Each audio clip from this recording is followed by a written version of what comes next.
After the war, we gave Greenland back to Denmark. How stupid were we to do that?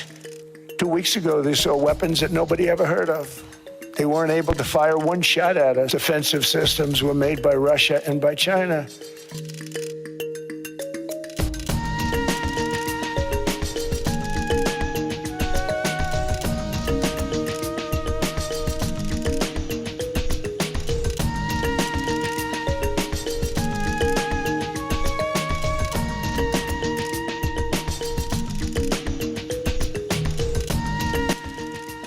We saved Greenland and successfully prevented our enemies from gaining a foothold in our hemisphere. So we did it for ourselves also.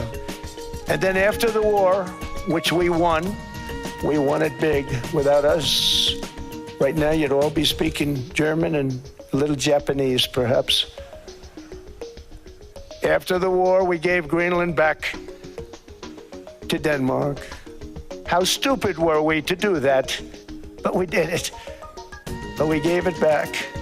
But how ungrateful are they now? So now our country and the world face much greater risks than it did ever before because of missiles, because of nuclear, because of weapons of warfare that I can't even talk about. 2 weeks ago, they saw weapons that nobody ever heard of. They weren't able to fire one shot at us. They said, what happened? Everything was discombobulated. They said, we've got them in our sights. Press the trigger, and nothing happened.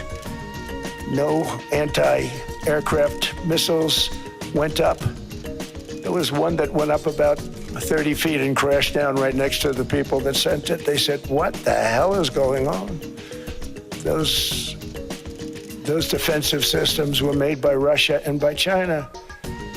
So they're going to go back to the drawing boards, I guess. Greenland is a vast, almost entirely uninhabited and undeveloped territory.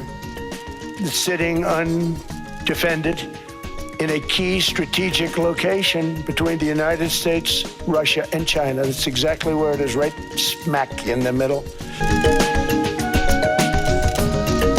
That is why President Lai Ching-te's commitment to increasing Taiwan's defense spending to 5% of GDP by 2030, including through a 1.25 trillion new Taiwan dollar special budget, is so critical.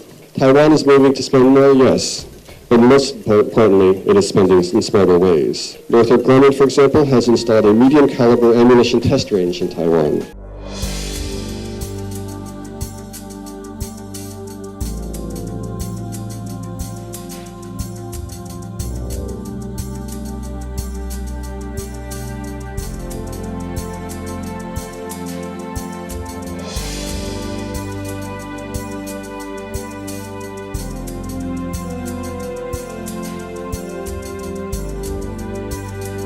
Since arriving in Taiwan, I've had the chance to visit frontline operational units to talk to soldiers, sailors, airmen, and Marines. Their morale and commitment to mission has been inspiring. It is no surprise that recruitment and retention levels are the highest they've been in recent years. What Taiwan service members need now are the tools to accomplish their mission. That is why President Lai Ching-te's commitment to increasing Taiwan's defense spending to 5% of GDP by 2030, including through a 1.25 trillion new Taiwan dollar special budget, is so critical. Taiwan is moving to spend more, yes, but most importantly, it is spending in smarter ways. Northrop Grumman, for example, has installed a medium-caliber ammunition test range in Taiwan. The facility allows Taiwan's Ministry of National Defense to test ammunition to global industry standards, allowing advancements of indigenous development projects through the transfer of technology, proprietary procedures, and expert training. We also look to Taiwan as a key partner to advance the frontiers of defense technologies, building off the dynamism in our respective commercial sectors. For example, in the crucial field of artificial intelligence, America is already the world leader in R&D, innovation, and applications, while Taiwan provides the manufacturing and hardware backbone. Combining these complementary capabilities offers the promise of developing edge computing and embodied AI applications for drones, command and control, air defense, and other platforms that can further revolutionize deterrence. The objective of all of these efforts is to establish conditions for dialogue free from coercion.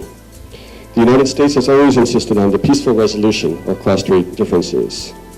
Until that can happen, we continue to support the status quo, a status quo that is favored by the overwhelming majority of the Taiwan people, a status quo enabled by the Taiwan Relations Act in support of Taiwan's self-defense capabilities, and a status quo that has underwritten global peace and prosperity for decades. Taiwan's actions to restore the cross-strait military balance will remove the use of force as an option and give Taiwan the confidence to engage in dialogue at the appropriate time.